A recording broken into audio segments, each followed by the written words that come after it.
Welcome to the ஜிம்ராத் ministry. இந்த நாளிலும் நம்முடைய தலைப்பு, நாம் விழ தேவன் விரும்புகிறாரா? அதற்கு முன்பாக இந்த ப்ரோக்ராம் நான் எதற்காக ஸ்டார்ட் பண்ணுறேன் அப்படிங்கிற காரணத்தை நான் சொல்லணும். எனக்கு அதிகமாக மியூசிக் அண்ட் சாங்ஸில் தான் ஆர்வம் அதிகம். அதுக்காக தான் இந்த சேனலை ஃபஸ்ட்டு நான் க்ரியேட் பண்ணேன்.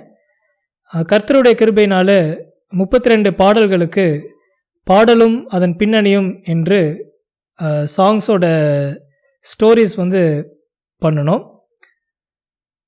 இந்த சில நாட்களாக என்னுடைய மைண்டில் ஒரு ஸ்ட்ராங் இம்ப்ரெஷன், இன்றைக்கு நம்ம யூடியூப் ஓப்பன் பண்ணாலே கிறிஸ்டியன் சேனல்ஸை பார்த்தோன்னா, ஒரு பக்கம் தீர்க்க தரிசனம் சொல்கிறேன்னு பொய்களை சொல்லி மக்களை ஏமாத்துறாங்க, மற்றொரு பக்கம் புல்பிட்டில் நின்று பிரசங்கம் பண்ணுறேன்னு குதிச்சுட்டு டான்ஸ் ஆடிட்டுருக்காங்க, மற்றொரு குரூப்பு வேதாகமத்தை எடுத்துக்கொண்டு தவறான விளக்கங்களை கொடுத்து மக்களை ஏமாற்றி வழி தப்ப விடுகிறார்கள்.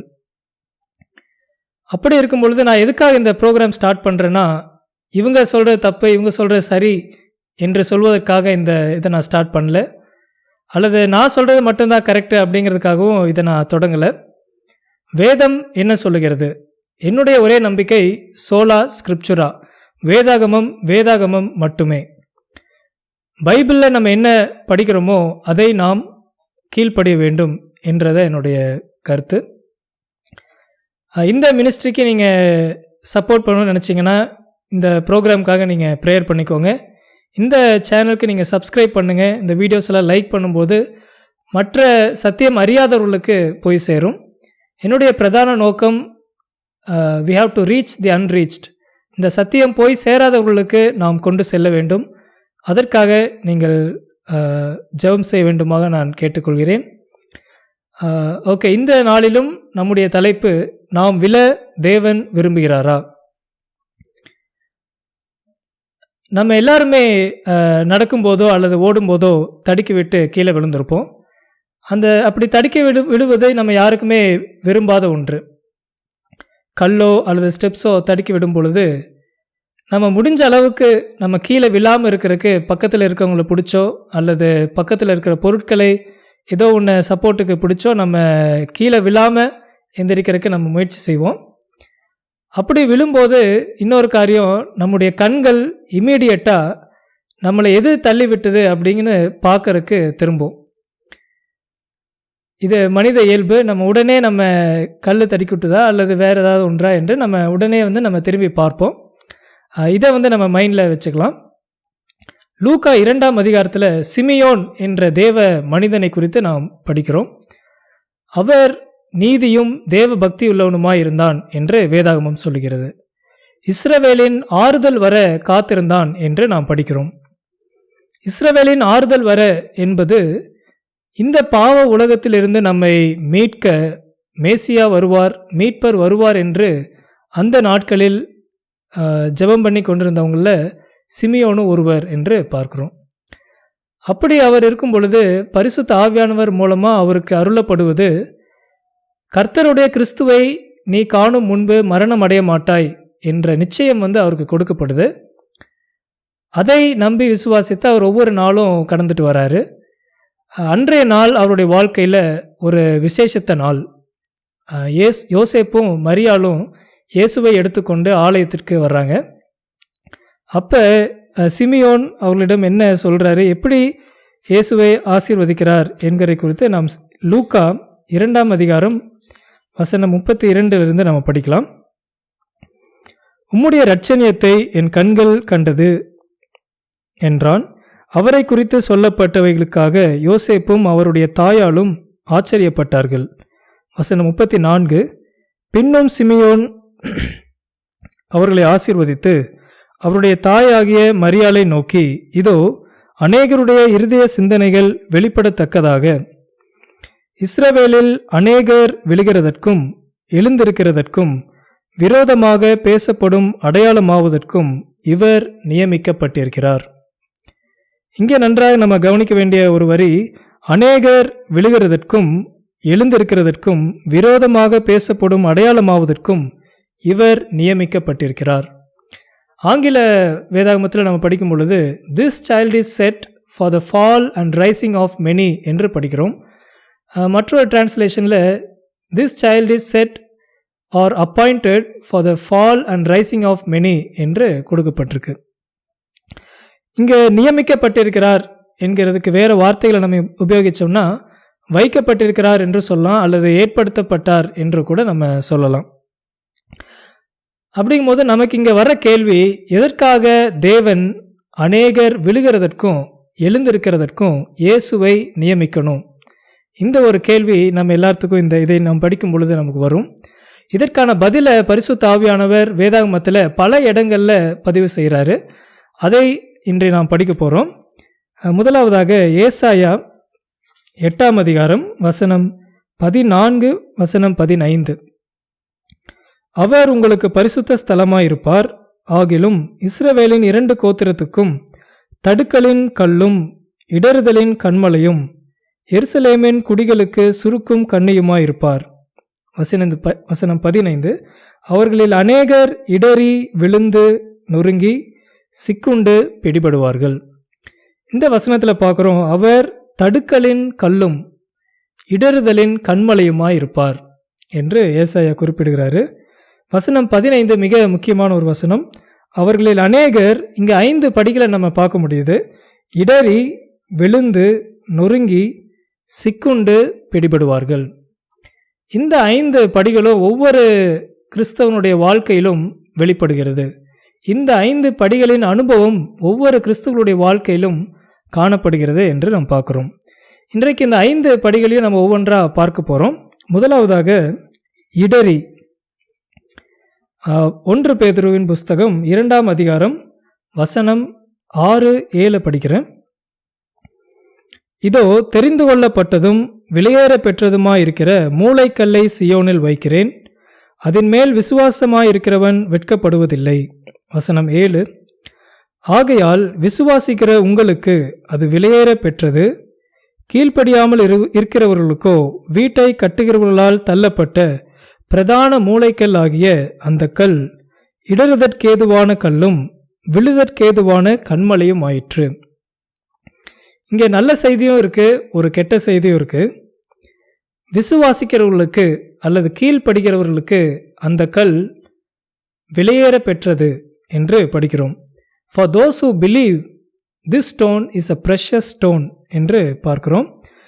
அதுவே கீழ்ப்படியாதவர்களுக்கு அல்லது விசுவாசிக்காதவர்களுக்கு அந்த கல் இடறுதற்கேதுவான கல்லும் விழுதற்கேதுவான கண்மலையும் என்று பார்க்கிறோம். இங்கே ஒரு கேள்வி கேட்கணும்னு நினைக்கிறேன். நம்ம எல்லாருமே பிறக்கும் போது கீழ்ப்படிந்தவர்களாக தேவனுக்கு பிரியமான விசுவாசிக்கிறவர்களாக நம்ம பிறந்தோமா என்றால் ஒருவரும் இல்லை. வேதாகமம் மிக தெளிவாக நம்ம படிக்கிறோம், எல்லாரும் பாவம் செய்து தேவ மகிமையற்றவர்கள் ஆனார்கள் என்று படிக்கிறோம்.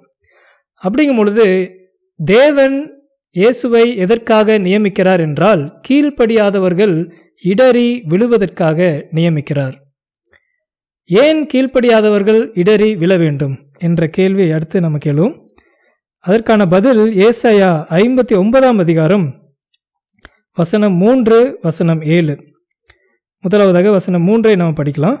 ஏனென்றால் உங்கள் கைகள் இரத்தத்தாலும் உங்கள் விரல்கள் அக்கிரமத்தாலும் கரைப்பட்டிருக்கிறது, உங்கள் உதடுகள் பொய்யை பேசி உங்கள் நாவு நியாயக்கேட்டை வசனிக்கிறது. வசனம் 7. அவர்கள் கால்கள் பொல்லாப்பு செய்ய ஓடி குற்றமில்லாத இரத்தத்தை சிந்த தீவிரிக்கிறது. இங்கே இந்த வசனத்தை பார்க்கும் பொழுது அவர்கள் கால்கள் பொல்லாப்பு செய்ய ஓடி, அப்படிங்கும் பொழுது கீழ்ப்படியாத ஒரு மனுஷன் அல்லது பாவ மனுஷன் எதற்காக ஓடுறான் அப்படின்னா பொல்லாப்பு செய்ய ஓடுகிறான் என்று பார்க்கிறோம். அப்படி பொல்லாப்பு செய்ய ஓடும் பொழுது அதன் முதல் கெடுதல் செய்யறவங்களுக்கு தான் என்று நம்ம பார்க்குறோம். அப்படிங்கும் பொழுது பாவத்தின் கொடுமையை நம்ம பார்க்க முடியுது. அப்படி ஒவ்வொரு மனுஷனும் பாவம் செய்யும் பொழுது எதற்காக ஓடுறான் அப்படின்னா பொல்லாப்பு செய்ய ஓடுறான். ஆனால் தேவன் தம்முடைய மிகுந்த அன்பினாலே இயேசுவை ஒரு தடுக்கலின் கல்லும் ஒரு இடறுதற்கேதுவான கண்மலையுமாக வைக்கிறார். எதற்காக என்று சொன்னால் நாம் பாவத்தை நோக்கி ஓடும்போது நம்மை தடுப்பதற்காக இங்கே இயேசுவை வைக்கிறார் என்று பார்க்கிறோம். நாம் பாதாளத்தை நோக்கி ஓடிக்கொண்டிருக்கும் பொழுது இயேசுவை தடுக்கலின் கல்லாக தேவன் இங்கே நியமிக்கிறார் என்று பார்க்கிறோம். அப்படியாக இதை யோசித்து பாருங்கள். நம்ம நடக்கிறோம் அல்லது ஓடிட்டுருக்கோம். ஓடும்போது திடீர்னு ஏதோ ஒரு கல் தடுக்கி விட்டு விழுறோம். பல நேரங்களில் நம்ம என்ன செய்வோம்னா, கல் ஏதோ தடுக்கி விடும் பொழுது முடிஞ்ச அளவுக்கு நம்ம அப்படியே மெயின்டைன் பண்ணி திருப்பி என்ன பண்ணுவோம், அதே ஸ்பீடை பிக்கப் பண்ணி திருப்பியும் ஓடுவோம். பல நேரங்களில் நம்ம ஓடிருப்போம் அந்த மாதிரி. அப்படி இன்றைக்கு பலர் என்ன பண்ணுறாங்க, அவர்கள் பாவம் செய்து கொண்டே இருக்கும் பொழுது அவர்கள் வாழ்க்கையிலே பிரச்சனையும் மற்றும் தேவன் அவர்களுக்கு உணர்த்தும் பொழுது அதை கேட்காதவர்களாக மீண்டுமாக அந்த பாவத்தை செய்து கொண்டே ஓடிக்கொண்டிருக்கிறார்கள். ஆனால் இங்கே தேவன் சொல்கிறாரு, இயேசு கிறிஸ்துவை அவர் நியமிப்பது கீழ்ப்படியாதவர்கள் இடறி விழுவதற்காக. அப்படியாக நாம் பாவம் செய்து கொண்டே ஓட முடியாது. கர்த்தர் நமக்கு பாவத்தை உணர்த்தும் போது நாம் அதை விட்டு விலக வேண்டும் என்று நாம் பார்க்குறோம். இங்கே அதே வசனத்தில் அநேகர் இடறி விழுந்து, இங்கே விழுவது மட்டுமல்ல, மூன்றாவதாக நொறுங்கி என்று சொல்லப்படுகிறது. அப்படின்னா நொறுங்கி என்றால் என்ன என்று பார்க்கும் பொழுது இயேசு கிறிஸ்து சொல்கிறாரு, மத்தேயு 21 அதிகாரம் வசனம் 44. மத்தேயு 21 அதிகாரம் வசனம் 44. இந்த கல்லின் மேல் விழுகிறவன் நொறுங்கி போவான். இங்கே இயேசு கிறிஸ்து சொல்கிறாரு, ஒரு மனுஷன் பாவம் செய்து கொண்டிருக்கும் பொழுது தேவன் அவனுக்கு உணர்த்துறாரு. அவர் தடுக்கலின் கல்லாக வந்து உணர்த்தும் பொழுது அவன் இடறி விழுகிறான். அப்படி விழும் பொழுது அவன் நொறுங்கி போவான். இங்கே நொறுங்கி போவான் என்கிற வார்த்தை எதை குறிக்கிறது என்றால் மனத்தாழ்மையை குறிக்கிறது. இயேசு கிறிஸ்து அவர் நான் சாந்தமும் மனத்தாழ்மையுமாய் இருக்கிறேன் என்று சொல்கிறாரு. அப்படியாக அவரை பின்பற்றுகிறவர்களும் சாந்தத்தையும் மனத்தாழ்மையும் கற்றுக்கொள்ள வேண்டும், கற்றுக்கொள்வார்கள் என்று நாம் பார்க்கிறோம். யோவான் எழுதின சுவிசேஷத்திலே இயேசு கிறிஸ்து சொல்வதை யோவான் எப்படியாக பதிவிடுறார் என்று பாருங்கள். யோவான் 12 அதிகாரம் வசனம் 24. மெய்யாகவே மெய்யாகவே நான் உங்களுக்கு சொல்லுகிறேன், கோதுமை மணியானது நிலத்தில் விழுந்து சாகாவிட்டால் தனித்திருக்கும், செத்ததையாகில் மிகுந்த பலனை கொடுக்கும். அப்படியாக எப்படி ஒரு கோதுமை மணி நிலத்தில் விழுந்து சாகும் பொழுது மிகுந்த பலனை கொடுக்குமோ, அப்படியாக நாம் பாவத்துக்கு மரித்து, நாம் இடறி, நாம் விழுந்து, நாம் நொறுங்கி, நாம் பாவத்துக்கு மரிக்கும் பொழுது மிகுந்த பலனை கொடுக்கிறவர்களாக மாறுவோம், நாம் ஆசீர்வாதமானவர்களாக இருப்போம் என்று இயேசு கிறிஸ்து சொல்கிறார். நாம் ஆசீர்வதிக்கப்படுவது மட்டுமல்ல, நாம் மற்றவர்களுக்கும் ஆசீர்வாதமாக இருக்க வேண்டும் என்று நாம் கற்றுக்கொள்கிறோம். அதே வசனம் ஏசாயா 8 அதிகாரம் வசனம் 15 4வது மற்றும் 5வது சிக்குண்டு பிடிபடுவார்கள். இங்கே என்ன இது சிக்குண்டு பிடிபடுவார்கள் என்றால், என்னுடைய மனதுக்கு வருவது, இயேசு கிறிஸ்து சீஷர்கள் மீன்களை பிடித்து கொண்டிருக்கும் பொழுது கிறிஸ்து அவர்களை பார்த்து சொல்கிறாரு, நான் உங்களை மனுஷர்களை பிடிக்கிறவர்களாக மாற்றுவேன். மனுஷர்களை பிடிக்கிறவர்களாக மாற்றுவேன் என்பது பாவத்தை நோக்கி ஓடிக்கொண்டிருக்கும் மனுஷர்களை அன்பின் கயிறுகளாலே கட்டி அவர்களை பரலோகத்திற்கு நேராக வழிநடத்துவதற்காக இயேசு அந்த சீஷர்களை அழைத்தார் என்று பார்க்கிறோம். இன்றைக்கு நமக்கு கொடுக்கப்பட்டிருக்கும் மிகப்பெரிய பொறுப்பும் அதுதான். பாவத்திற்கு ஓடிக்கொண்டிருக்கும் மனுஷர்களை, பொல்லாப்பு செய்ய ஓடுகிறவர்களை அவர்களை கிறிஸ்துவிற்கு நாம் அழைத்து செல்ல வேண்டும். நாம் இயேசுவை நோக்கி பார்க்க அவர்களை மாற்றும் பொழுது அவர்கள் தாழ்மையும் சாந்தத்தையும் பழகிக்கொள்வார்கள். அவர்கள் இயேசுவை போல மாறுவதற்கு பிரயாசப்படுவாங்க என்று நாம் பார்க்கிறோம். அப்படியாக பவுல் சொல்கிறாரு, நான் கிறிஸ்துவின் அடிமை என்று சொல்வதை நம்ம பல இடங்களில் நம்ம படிக்க முடியும். கிறிஸ்துவின் அடிமை என்று எதனால் சொல்கிறாரு அப்படின்னா, இந்த 5 படிகளும் பவுலோட வாழ்க்கையில் நம்ம மிக தெளிவாக பார்க்க முடியும். பவுல் மனம் திரும்புவதற்கு முன்பாக சவுல் என்று அழைக்கப்படுறாரு. அவர் தமஸ்குவுக்கு நோக்கி கிறிஸ்துவை பின்பற்றவர்களை கொல்வதற்காக தமஸ்குவுக்கு போகிறாரு. அப்படி போயிட்டுருக்கும் பொழுது இயேசு கிறிஸ்து தடுக்கலின் கல்லாக, ஒரு இடறுதலின் கண்மலையாக சவுலுக்கு முன்பாக வந்து நிற்கிறார். அப்போ சவுல் என்ன பண்ணுறாரு? இடறி விழுகிறார் என்று பார்க்கிறோம். இடறி விழுந்து அவர் பார்க்கும் பொழுது, நம்ம முதல்ல எப்படி பார்த்தோமோ, நம்ம ஓடிக்கொண்டிருக்கும் பொழுது நம்ம ஏதோ ஒன்று தடுக்கி விட்டு விழுறோம்னா நம்முடைய கண்கள் இமீடியட்டாக அந்த கல்லோ அல்லது எது தடுக்கி விட்டதோ அதை பார்க்கும். அப்படியே சவுல் விழுகும் பொழுது நேரடியாக அவர் இயேசு கிறிஸ்துவை பார்க்குறாரு. அப்படி பார்க்கும் பொழுது இயேசு சொல்கிறாரு, முள்ளில் குத்துகிறது உதைக்கிறது உனக்கு கடினம் என்று சொல்லுகிறார். அப்பொழுது அவருடைய மனம் மாறுகிறது. இயேசுவை அவர் பார்க்கும் பொழுது அவர்தான் உண்மையான தெய்வம் என்பதை அறிந்து கொண்டு, அவர் பாவம் செய்து கொண்டிருந்ததை அவர் உணர்ந்து, அவர் நொறுங்கி மனத்தாழ்மையை கற்றுக்கொண்டு அவர் மனம் திரும்புகிறார் என்று பார்க்கிறோம். அப்படியாக அவர் சொல்கிறாரு, நான் இயேசுவின் அடிமை என்று சொல்கிறார். நான் இயேசுவுக்காக நான் எதையும் செய்ய தயார், எதையும் இழக்க தயார், நான் எல்லாவற்றையும் குப்பையாக எண்ணுகிறேன் என்று பவுல் சொல்கிறார். சங்கீதம் 68ஆம் அதிகாரம், சங்கீதம் 68ஆம் அதிகாரம் வசனம் 18 நம்ம படிக்கலாம். தேவரீர் உன்னதத்திற்கு ஏறி சிறைப்பட்டவர்களை சிறையாக்கி கொண்டு போனீர். இங்கே சிறைப்பட்டவர்களை சிறையாக்கி கொண்டு போனீர் என்பது பாவத்துக்கு சிறையாகி இருந்தவர்களை, சாத்தான் தன்னுடைய பாவத்தினாலே மற்றவர்களை எல்லாத்தையும் பாவத்திற்கு தள்ளி சிறையாக்கி வைத்திருந்தவர்களை இயேசு கிறிஸ்து நம்மை மீட்பதற்காக பரலோகத்திலிருந்து வந்து நமக்காக இரத்தம் சிந்தி மரித்து நம்மை அன்பினாலே நம்மை ஆட்கொண்டு பரலோகத்திற்கு நேராக ஓட செய்கிறார். நாம் பொல்லாப்பு செய்ய ஓடிட்டு இருந்த நம்ம கிறிஸ்து தடுக்கலின் கல்லாக வந்து நம்மை பரலோகத்திற்கு நேராக ஓடும்படியாக செய்கிறார் என்று நாம் பார்க்கிறோம். கடைசியாக ரோமருக்கு எழுதின நிருபம் 6ஆம் அதிகாரம் வசனம் 4. ரோமர் 6ஆம் அதிகாரம் வசனம் 4 படிக்கலாம். மேலும் பிதாவின் மகிமையினாலே கிறிஸ்து மரித்தோரிலிருந்து எழுப்பப்பட்டது போல நாமும் புதிதான ஜீவனுக்குள்ளவர்களாக நடந்து கொள்ளும்படிக்கு அவருடைய மரணத்திற்குள்ளாகும் ஞானஸ்தானத்தினாலே கிறிஸ்துவனுடைய கூட அடக்கம் பண்ணப்பட்டோம். இங்கே ஞானஸ்தானத்தை குறித்து நம்ம பார்க்குறோம். ஞானஸ்தானத்தை சிம்பிள் டேர்ம்ஸில் சொல்லணும்னா விழுந்து எழுகிறது.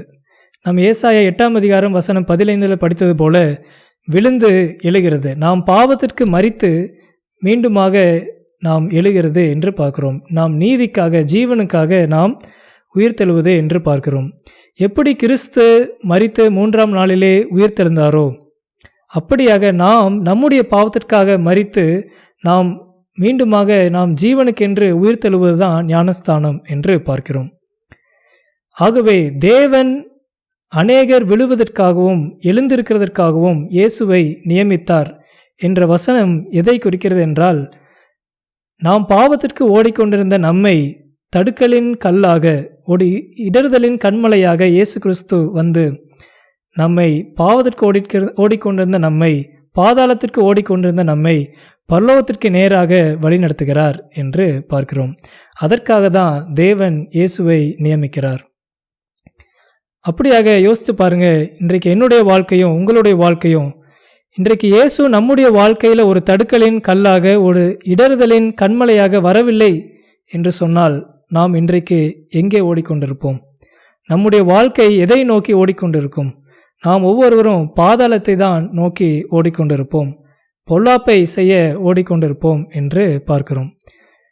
ஆனால் இன்றைக்கு நாம் பரலோகத்தை நோக்கி இயேசுவை நோக்கி அவரை போல மாறுவதற்கு நாம் பிரயாசப்படுகிறவர்களாக நாம் இருக்கிறோம் என்று சொன்னால் இயேசு நம்முடைய வாழ்க்கையில் தடுக்குக்கல்லாக வந்துள்ளார். நான் பல நேரங்களில் பல சபைகளில் கேட்டிருக்கேன், இயேசு கிறிஸ்துவுக்கு பல நாமங்கள் உண்டு, அவர் யார் என்று நாம் கேட்கும் பொழுது அவர் சமாதான பிரபு, அவர் வெளிச்சம், அவர் வார்த்தை, அவர் ஆமேன் மற்றும் ஆலோசனை கர்த்தர் என்று பல நாமங்கள் சொல்லுவோம். அவர் அல்பாவும் ஒமேகாவும் ஆதியும் அந்தவும் என்று சொல்லுவோம். இது வரைக்கும் நான் யாருமே அவர் தடுக்கலின் கல்லும் அல்லது இடறுதலின் கண்மலையும் என்று சொல்லி நான் கேட்டதில்லை. நம்ம பல நேரங்களில் அது நெகட்டிவாக எடுத்துக்கிறோம். அது கீழ்ப்படியாதவர்களுக்கு நெகட்டிவ், கீழ்ப்படியாதவர்களுக்கு அது இடறுதற்கு ஏதுவான கல் என்று பார்க்கிறோம். ஆனால் விசுவாசிக்கிறவர்களுக்கு, கீழ்ப்படுகிறவர்களுக்கு அந்த கல் ஒரு ஒரு ப்ரெஷஸ் ஸ்டோன் என்று பார்க்கிறோம். விலையேற பெற்றது என்று வேதம் சொல்லுகிறது. அப்படியாக கிறிஸ்து நம்முடைய வாழ்க்கையில் தடுக்கலின் கல்லாக வந்து நம்மை பாவத்திலிருந்து ஜீவனுக்கு, நீதிக்கு நம்மை வழிநடத்தி நம்மை பரலோகத்தை நோக்கி ஓடுகிறவர்களாக மாற்றியுள்ளார். அப்படிப்பட்ட தெய்வத்தை நாம் வணங்குவதற்காக நாம் தேவனை ஸ்தோத்தரிப்போம். அப்படியாக எப்படி பாவத்திலும் மரணத்தையும் தேவன் ஜெயிச்சாரோ, அப்படியாக நாமும் ஒரு நாள் இந்த பாவத்தை நம் ஒவ்வொரு நாளிலும் நாம் ஜெயித்து இயேசு கிறிஸ்துவை நோக்கி நாம் ஓடுவோம். இந்த ஒரு சத்தியம் நமக்கு பிரயோஜனம் உள்ளதாக இருக்கும் என்று நான் விசுவாசிக்கிறேன். நாம் இந்த சத்தியங்களுக்காக நாம் அதிகமாக ஜெபம் செய்து மற்றவர்களுக்கு இதை நீங்கள் ஷேர் பண்ணுங்கள். இது எப்படி உங்களுக்கு ஆசீர்வாதமாக இருக்குமோ மற்றவர்களுக்கும் இது ஆசீர்வாதமாக இருக்கும் என்று நான் நம்புகிறேன். தேவன் தாமே நாம் ஒவ்வொருவரையும் ஆசீர்வதிப்பாராக. ஆமென்.